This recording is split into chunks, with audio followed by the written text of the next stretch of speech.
World War I, black pioneers settled more than 100 all-black towns in the West, each with the goal of economic independence. Among the most well-known was a black district in Tulsa, Oklahoma, known by its residents as Greenwood. If we were to go back in time to 1920 and walk up and down Greenwood Avenue, one thing that would probably strike us is the absolute variety of businesses. The numbers are astonishing.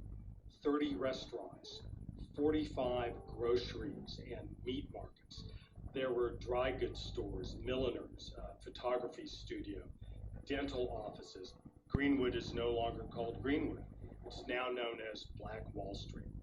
This whole idea of self-containment really existed there. The dollar would stay in that community sometimes over 3-5 years before it ever went outside of the community.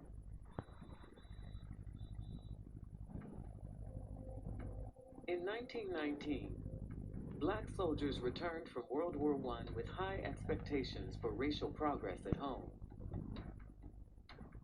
But in one city after another, white mobs erupted in violence, targeting black veterans, citizens, and businesses. Hundreds died.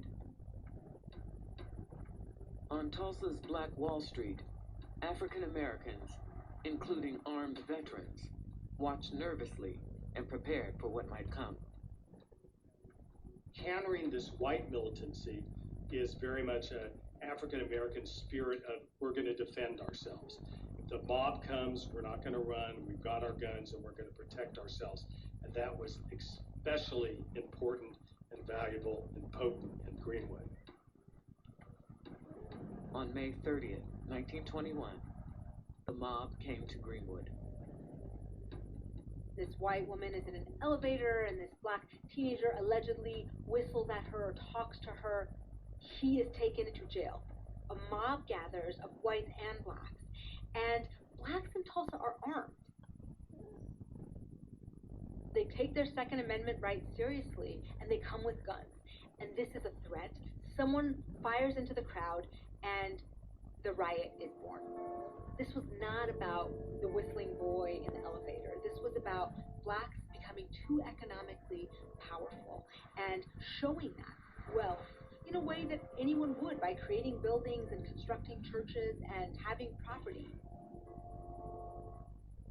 There was a whistle that blew, and then the mass invasion and the destruction of Greenwood began. When the smoke cleared in the early morning of June 1st, 1921, Black Wall Street